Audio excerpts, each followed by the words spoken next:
Teka19, and we are here to explain about our product, the microbe lamp.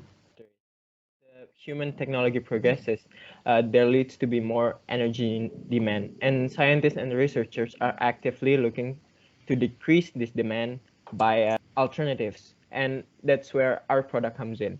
The pros of our product is it uses bacteria as source of light. It uses less energy. It's eco-friendly, and it uses power from bacteria that is an kind of an untapped source of energy.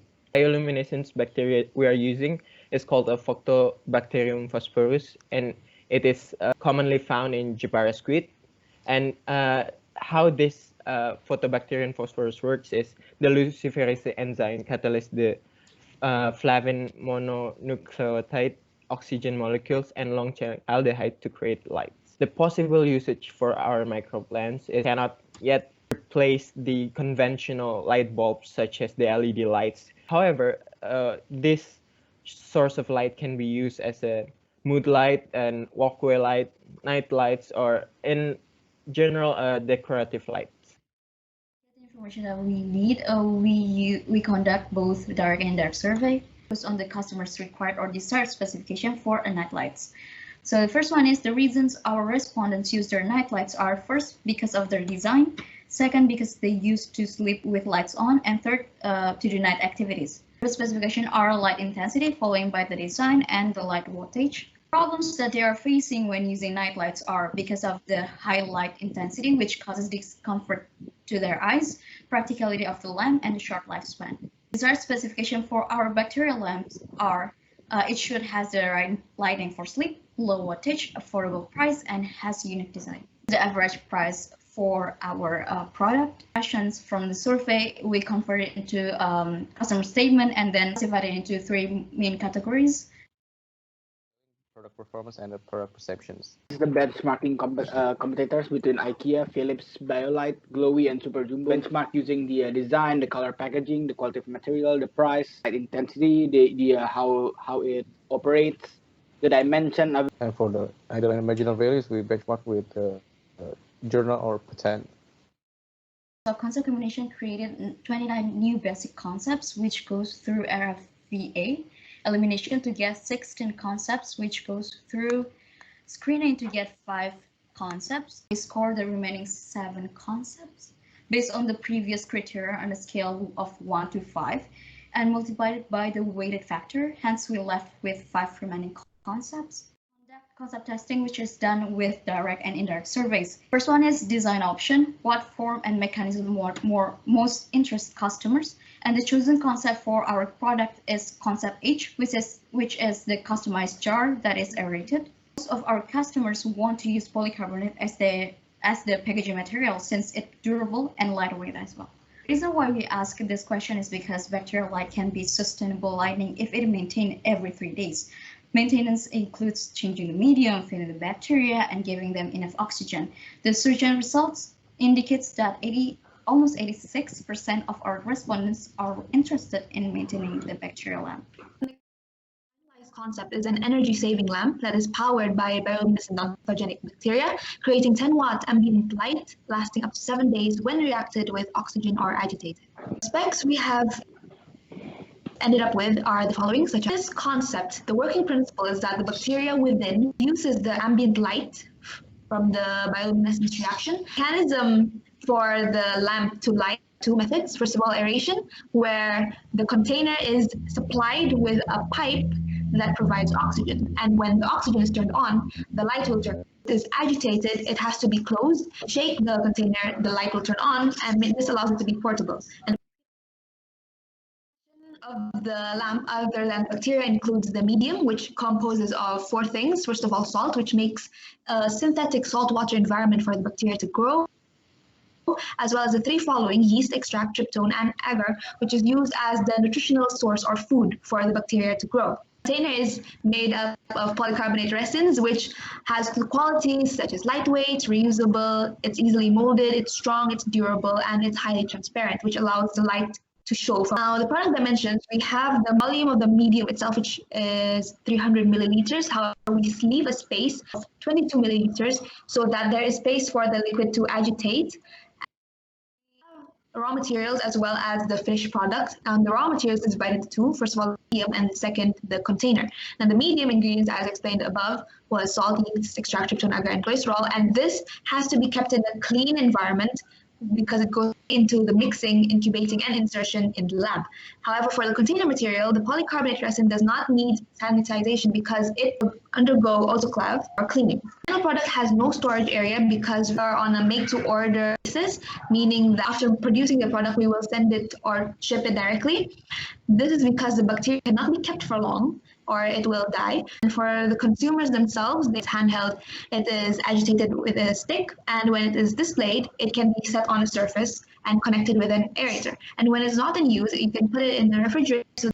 The brand logo, which is Formless BioLite, and the plant tree represents the environmentally friendly, and the Formless word present the shape of this lamp that can be customized by the customer. And also the BioLite means use the bacteria as a light source for this lamp. The living light, which means the lamp are made from the living organisms, and also have two functions, namely as a night light and light stick in the form of a single unit. First, we know that our geographic segmentation is the population living in the biggest cities of Indonesia. So here's the data in 2020. And we reduce those data with population by age and population by finance or income. Back again to our survey, 86% of our respondents are willing to do the maintenance. So we assume that there are at least 86% people will be our potential buyers. So the estimated product demand for our product is about 2.7 million liter per year supply for our product. And according to Kementerian Perindustrian Republik Indonesia, in 2012, the total distribution of lampu hemat energy is about 2,000 million units. And with CAGR, Indonesia lamps are about 5.9%. And therefore, we know that Indonesian lamp supply in 2020 is about 224 million units per year. And we multiply it by the percentage of people living in the biggest cities of Indonesia. Therefore, we get 29.6 million. To find the market share of lighting company, we divide the company's total revenues, which we are using Panasonic Lighting Indonesia, by its industry total sales. And therefore, the market share of lighting company is about 2.91 in Indonesia. Therefore, supply of lamp, it's around 862 units per year. We know that our product can be categorized as decorative lighting. The product segment of global decorative lighting market itself is divided into 4 categories, and our product is classified as indoor lamp. So therefore, the previous value that we already get multiplied by the market share of indoor lamps. Therefore, our supply product is about 180,000 units per year. How we approximate our production capacity. First, we have to know our market potential, and we choose to target 0.4% of the target market because our product is a new innovation in decorative lighting, and we know that we cannot really compete with LED lights. Process, and this is the blue flock diagram. Now, the process of the manufacture are divided into 2 parts. It is the bacteria itself and the region of the container. Now, first, the bacteria, it is extracted, but we obtain it from the supply of our supplier. So we do not need to undergo desolation, but we need to make the luminescence medium from the components listed in this water, salt, yeast extract, tryptophan, agar, and glycerin. And then after the luminescence medium is ready, the bacteria and the luminescence medium is incubated in a short period of time. Meanwhile, while that's happening, there is a polycarbonate resin folded into the transparent container, stick container, and then it is welded together so that it will be the container. The bacteria, it is inserted into the container itself. Quality control is checked all over again, and then it's also packaged into a box with manual, with a glycerin, with aerator, and styrofoam. And then it goes to the process of shipping. On to the equipment specification. The production process is split into 2 parts, as mentioned before. We have the bacterial preparation process and the packaging preparation process. The first is the homogenizer to mix all the raw materials and become the medium. Then this is the bacteria incubator tank to incubate the the bacteria. This is the injection molding because our vessel is customizable. So this is what we use to make the vessels. This is the ultrasonic welders making the vessel. This is the autoclave. After the vessel is done, it has to be run through an autoclave, so it's sanitized because it's going to enter the controlled environment. Mass balance. As we know, our manufacturing plant consists of 2 batches per day, and according to expert, the ratio between the medium and the bacteria, if you are using only 1 liter of medium, is 1 liter of medium with 0.3 bacteria. And we know that our product consists of milliliters per unit, and the ratio is therefore 225 milli medium and 75 milli bacteria. And so the percentage for the medium is around 75% and the bacteria is 25%. And in a day makes 65 units product. So the total volume per day is almost 20,000 milli. And the percent medium and the bacteria and then multiply by the total volume per day. Therefore, we will get the amount of medium and bacteria per day and divide it by the total batch. Then we will get the value per batch. And this total mixture per batch is going to be the output value in the incubation process. And it should be noted that there are only 95% output from incubation that goes to the production process, and the 5 will stay in the incubation. And thus the output is not going to be equal to the amount of input. And in order to get the capacity of the input components, we need to calculate the amount of 100% volume medium per batch. Since we can't find the growth rate formula for our bacteria, thus we use the bacteria growth rates during the phase of exponential growth, which is to the power of n is the number of generation. And as my friend has already mentioned, glycerin is the food of our bacteria, so we assume that the increase in bacterial population is based on the amount of input glycerin. Also know that the total weight of our product is 1,000 grams, and we convert it into kilogram and we multiply it by 65 units per day. Therefore, we need 65 kilograms of polycarbonate per day. And here are the ingredients of our medium, and convert everything to gram by multiplying the water and glycerin with their own density. We divide the mass balance into each batch because first glycerin will only be given once a day. So in the second batch, there's no glycerin. And also because the total production per day is 65, so 33 product will be produced in first batch and 32 is going to be produced in second batch. The input, we just multiplied the gram for each ingredients with the volume of medium per day. Therefore, we get that the input it should be equals to the output. Incubation, as I said earlier, we already know the output for the bacteria and the medium, and the amount of input of bacteria is just using the exponential growth rate, and the amount of the medium is from the previous process. The rest of the process, and as you can see, the polycarbonate resin in the first batch for molding is 33, and the second one is 32, and the output should be the same as the input. We have energy balance. This is based on the capacity or the amount that is processed over a period of time. We have the homogenizer, which actually has a capacity of 120 liters, but we only produce about 20 liters, thus the low power consumption. The incubator is run for 24 hours because it is where the tank the bacteria grows in. And the injection molder is used to mold the 3 different shapes, the trapezium, the transparent cylinder, and the black stick. Welder is used to fasten all those 3 pieces together by softening with heat and applying pressure, and it takes up the most time and pressure. And autoclave is used to sanitize the container before it goes into insertion of bacteria. And total power energy consumption per day is 108.57 kilowatts.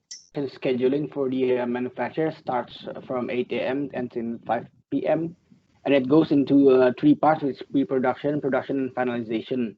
There are the safety induction, worker preparation, material preparation, equipment preparation. And then in the production, we go into mixing the medium that is needed for the bacteria, incubating the bacteria, and then goes into molding of the container, welding it together, and then autoclave by cleaning and sterilizing the equipment, and then insertion on both of the bacteria into the container, and quality control and shipping, and then in the end it goes into posting and cleanup, which ends at 4 p.m. Plant location we chose is in West Java, and more specifically is in Bogor, because of the delivery time it takes to target customer around Jabodetabek. Plant sits in about 1,500 cubic meters, separated into two areas. As the area which has a crosshatch is the controlled area, and the rest is the uncontrolled area. Supply chains is a bit different than the norm because we don't deal with wholesalers and retailers, and our product is made to order, so it goes straight from the manufacturer to the customer. Them is situated around Jabodetabek for the delivery and time and cost. Scheduling for order and receiving the raw materials. Distribution goes from several areas within the Indonesia region. The first being Jakarta, Bogor, Depok, Tangerang, and Bekasi. Also to the west to East Java, which includes Semarang, Bandung, and Surabaya, and South Sumatra, which is Palembang. Each of it has its own production box quantity and also delivery time, which is 7 for Jabodetabek, 4 for the west to East Java, and 2 for the South Sumatra. Van we're going to use is a Grand Max blind van, which is a Daihatsu Grand Max for 2016 model. The fuel consumption rates vary differently for different areas, so that is why it is divided into 3 areas for different area of distribution. There are several promotion to conventional advertisement, which is newspaper, billboard, magazines, social media using Instagram, website endorsement, seminar trades, and trade fairs and market fairs. Capital investment is total cost to build a plant and buy the equipment which the product is manufactured, include direct and indirect costs. For the indirect costs, we have a brand, patent, design, engineering supervision, licensing, contingency, and contractor fee. And for the direct costs, we have land, building, equipment, utilities, and facilities. From the direct costs, which we have BM costs, land costs, building costs, supporting facilities costs, utilities installations costs, which the 9.25% from the total capital investment. And for the indirect costs, for the brand, patent, industrial design, licensing, and contingency and contractor costs, 4.4%. And for the working capital investment, is 1.3%. Depreciation fraction for the equipment is 0.1, and for the buildings is 0.03. And in 10 years, the total depreciation is around 1.7 billion rupiah, and total in 10 years is 3.1 billion rupiah. Maintenance cost. So maintenance cost basically just multiply the cost for each category with the maintenance factors, and the larger the percentage means the category is often used during the operation. Operating cost breakdown, and this OPEX it's not included with maintenance and depreciation. And for the utilities cost, the cost utilities required for the continuity of the process plant is broken down into water utility and electricity utility. And for the distribution cost, this calculation is done by making the assumption where the fuel consumption for our delivery car is 0.0667 liters per kilometer, and the price of fuel is around 6,450 per liter. Plant overhead cost is the total cost of all costs related to health, safety, and environmental aspects. So our total OPEX is around 3.3 billion per year. Investment feasibility analysis for loan and financial interest, which we have the capital source of Bank BCA and an investor itself, with the percentage of Bank BCA being 60%, with the investor of 40%, and the capital loan for each bank is given. Now the total capital investment rate, as mentioned by Hira, it is around that 17,000. BCA has loan investment from 2020 and 2024 as well as for an investor.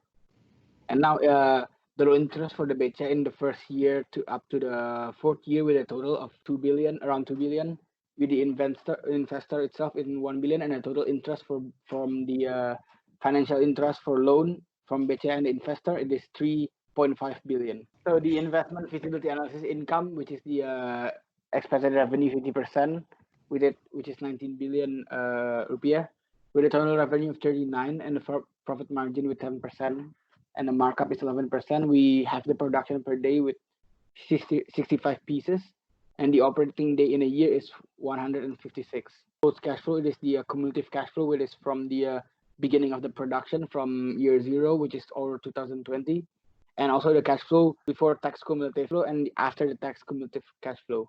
Cost breakdown or the investment, and for the total cost we have 48.6 billion rupiah.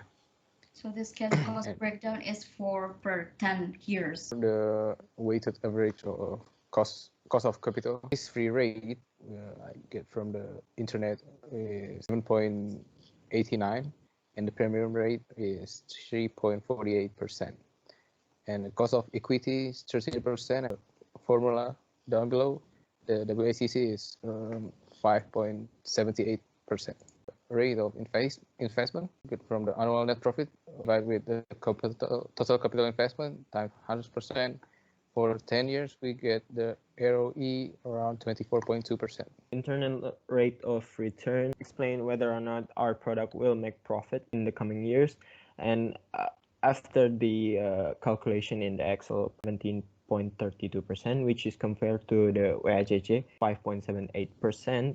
Thus, our product will make profit. Net present value in Excel program, the 7 billion rupiahs, which is high amount and thus is acceptable. We will start paying back in 4.5 years, still below 5 years, so it is also still acceptable. The break-even analysis is just the same as the payback period. 45,000 units is produced, then we will reach the break-even. Sensitivity analysis, we choose 4 variables to test. The first one is product price.